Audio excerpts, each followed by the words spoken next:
അൻവറിനെ UDF-ൽ എത്തിക്കാൻ ഏറ്റവും അധികം ശ്രമം നടത്തിയത് മുസ്ലിം ലീഗാണ്. പക്ഷേ അതിന് മുസ്ലിം ലീഗിന് സാധിച്ചിട്ടില്ല. അതിൻ്റെ ചെറിയ ചെറിയ പ്രശ്നങ്ങൾ UDF-ൽ രൂപപ്പെടുകയാണ്. വരും ദിവസങ്ങളിൽ അത് വർദ്ധിക്കാനുള്ള സാധ്യതയുണ്ടോ? കുഞ്ഞാലിക്കുട്ടിയാണ് ഏറ്റവും കൂടുതൽ അധ്വാനം നടത്തിയത്. സാദിഖ് അലി തങ്ങൾ ഹജ്ജിന് പോയിരിക്കുക. അവിടെ ഇരുന്നുകൊണ്ടും അദ്ദേഹം സമവായമൊക്കെ ശ്രമിച്ചു. പക്ഷേ എങ്ങും എത്തിയിട്ടില്ല. വലിയ അപകടത്തിലേക്കാണ് പോകുന്നത് കോൺഗ്രസിൻ്റെ കാര്യം.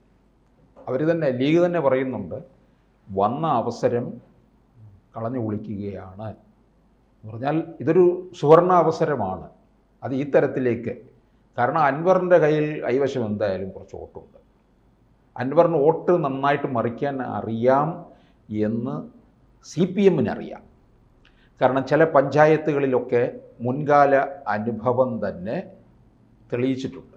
അതുകൊണ്ടാണ് CPM അതറിയാവുന്നത്. പിന്നെ ലീഗാണല്ലോ എപ്പോഴും അധ്വാനം നടത്തുന്നത്. കോൺഗ്രസ്സുകാർക്ക് ഭരണം വേണമെന്നുള്ള ഒരു ചിന്ത, ആഗ്രഹമുണ്ട്. പക്ഷേ അതിന് തക്കവണ്ണമുള്ള പ്രവർത്തനം അവരുടെ ഭാഗത്ത് നിന്ന് ഉണ്ടാകുന്നില്ല. ഭരണത്തോടടുക്കും എന്ന് തോന്നുമ്പോൾ ഇവരൊക്കെ മുഖ്യമന്ത്രി വേഷത്തിന് വേണ്ടി ഇട്ട് അണിഞ്ഞൊരുക്കി അങ്ങ് നിൽക്കും. അതാണല്ലോ ഇടയ്ക്ക് നമ്മളൊന്ന് കണ്ടത്.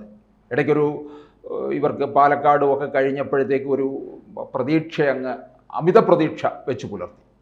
അത് അതിൻ്റെ പേരിൽ ഇവർ എല്ലാവരും കുപ്പായം അണിയാൻ തുടങ്ങി.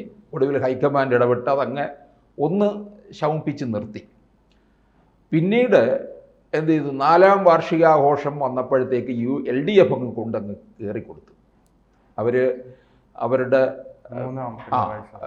PR വർക്കിലൂടെ അവരതങ്ങ് പറഞ്ഞങ്ങ് ഫലിപ്പിക്കുകയാണ്. ചില കാര്യങ്ങൾ പറഞ്ഞ് അങ്ങനെ ആക്കുമല്ലോ, അതുപോലെ തന്നെ അവരങ്ങനെ ചെയ്തു.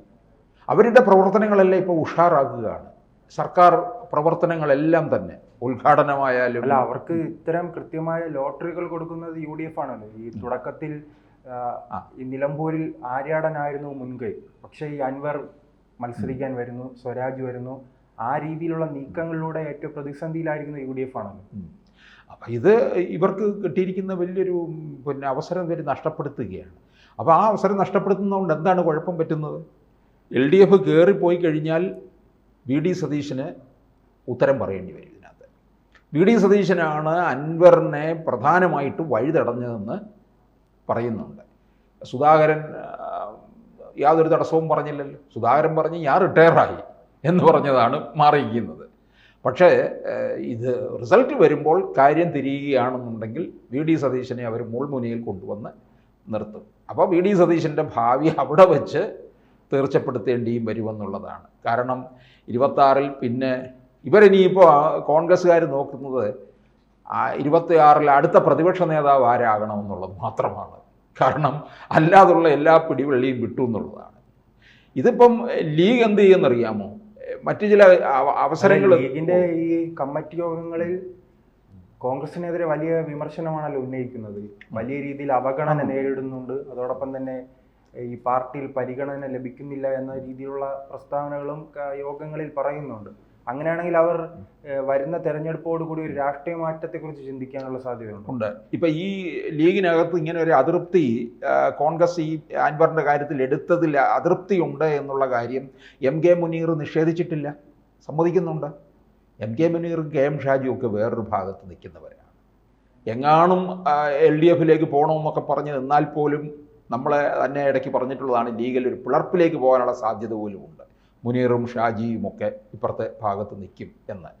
ലീഗ് എന്തായാലും ഇപ്പം ശ്രീ ഇത് ചോദിച്ചതുപോലെ ലീഗ് ഒരു പുനരാലോചനയിലേക്ക് പോകും എന്നുള്ളത് ഉറപ്പായ കാര്യമാണ്. കാരണം അവരെ സംബന്ധിച്ചിടത്തോളം അവർക്കിനി ഇപ്പം കീഴ്മേലൊന്നും നോക്കാൻ പറ്റത്തില്ല. കാരണം അവരുടെ ഒരു നിലനിൽപ്പിൻ്റെ പ്രശ്നമുണ്ട്. കാരണം ഇനി അധികാരത്തിൽ ലഭിച്ചില്ലെങ്കിൽ 15ാം വർഷത്തിലേക്ക് പോവുകയാണ് അല്ലേ? 15ാം വർഷത്തിലേക്ക് പോകും. പിന്നെ രക്ഷയില്ല. പിന്നെ കോൺഗ്രസ് അങ്ങ് ഇല്ലാതാകും. കാരണം ഇത്തവണ ഏതെങ്കിലും തരത്തിൽ അധികാരത്തിൽ വന്നില്ലെങ്കിൽ, പ്രതിപക്ഷത്തിരുന്നിട്ട് കാര്യമില്ല, അധികാരത്തിൽ വന്നില്ലെന്നുണ്ടെങ്കിൽ കോൺഗ്രസിൻ്റെ ശവസംസ്കാര ചടങ്ങ് നടത്താം. അത്തരത്തിലായി തീർന്നിരിക്കുകയാണ് കാര്യങ്ങൾ. കാരണം ഘടകകക്ഷികളൊന്നും അല്ല, നിൽക്കത്തില്ല. കോൺഗ്രസ് മാത്രമല്ല, മലബാറിലെ പല മേഖലയിലും മുസ്ലിം ലീഗിന്റെ പ്രദേശങ്ങളിലേക്ക് SDP വളർന്നു കയറുകയാണ്. അതും വലിയ രീതിയിൽ പ്രതിസന്ധിയാണ് ഉണ്ടാക്കും. ഇപ്പം ഇതൊക്കെ UDF കനത്ത തിരിച്ചടിയാണ് കിട്ടിക്കൊണ്ടിരിക്കുന്നത്. ഒന്നാമത് ഇവരുടെ ഒരു അനൈക്യമാണ് കോൺഗ്രസിനകത്തെ പ്രശ്നങ്ങൾ നേരിടുന്നത്. ഇവർ അൻവറിൻ്റെ കാര്യത്തിൽ ഒരു കൂട്ടായ ഒരു തീരുമാനം എടുക്കണമായിരുന്നു. അൻവർ ജോയിയുടെ കാര്യമാണ് എടുത്തു പറഞ്ഞത്.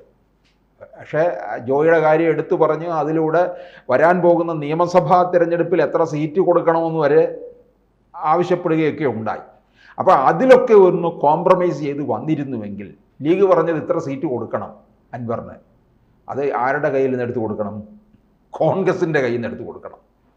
അൻവർ തൃണമൂലുമായിട്ടാണ് വന്നിരിക്കുന്നത്. തൃണമൂലിൻ്റെ പേരിൽ വേറെ 1-2 പേരെയും കൂടെ അൻവറുടെ നിൽക്കും. മറ്റ് 2 പേര് ലീഗിൻ്റെ പിന്തുണയുള്ള, ലീഗ് മജോറിറ്റി ഉള്ള ഇടങ്ങളിലേക്കായിരിക്കും അൻവർ ശ്രദ്ധ കേന്ദ്രീകരിക്കുന്നത്. അപ്പോൾ അങ്ങനെ ആ കോൺഗ്രസിൻ്റെ സീറ്റ് വേണം കൊടുക്കാൻ. കോൺഗ്രസ് അതിനൊട്ട് തയ്യാറാകുന്നുമില്ല. അപ്പോൾ ഇതിനകത്ത് ലീഗിൻ്റെ ഒരു ബാർഗെയിനിങ് കൂടെ അല്ലേ നടക്കുന്നത് എന്ന് നമ്മൾ സംശയിക്കേണ്ടിയിരിക്കുന്നു. കാരണം കോൺഗ്രസിൻ്റെ അടുക്കൽ ലീഗിൻ്റെ ബാർഗെയിനിങ് നടക്കും. അൻവറിന് വേണ്ടി ലീഗാണ് നിലകൊള്ളുന്നത്, ലീഗാണ് വാദിച്ചത്.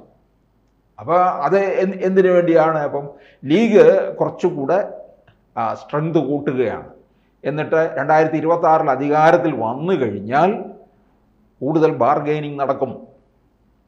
എന്തിന്? ലീഗ് മുഖ്യമന്ത്രി പദം ചോദിച്ചാൽ ഇനിയിപ്പം അതിശയിക്കേണ്ടി വരത്തില്ല. ആ ഒരവസ്ഥയിലേക്ക് കാര്യങ്ങൾ കോൺഗ്രസ് എത്തിച്ചു കൊടുത്തു. കോൺഗ്രസ് തന്നെയാണ് എത്തിക്കുന്നത്, അല്ലാതെ വേറെ ആരും എത്തിച്ചതൊന്നുമല്ല. ഇവർക്ക് അൻവറിനെ ഏതെങ്കിലും തരത്തിൽ, അല്ലെങ്കിൽ അൻവറിനെ തൻ്റെ അടുത്തോടുകൂടി ഇപ്പോൾ VD സതീശൻ എടുത്ത നിലപാട് നല്ലത് തന്നെ എന്ന് പലരും പറയുന്നുണ്ട്. അങ്ങനെയാണെന്നുണ്ടെങ്കിൽ അൻവറിനെ തള്ളി പോകട്ടെ. ഇപ്പൊ എന്തായാലും ഒരു ചതുഷ്കോണ മത്സരത്തിലേക്ക് നിലമ്പൂർ മാറുന്നുമുണ്ട്. അല്ലെ, അതാണ് ഈ തള്ളുമ്പോഴും യൂത്ത് കോൺഗ്രസിന്റെ പ്രസിഡന്റ് രാത്രി അൻവറിന്റെ വീട്ടിൽ പോകുന്നു. അത് അൻവർ വിളിച്ചിട്ടാണെന്ന് ഷാഫി പറമ്പിൽ പറയുന്നുണ്ട്.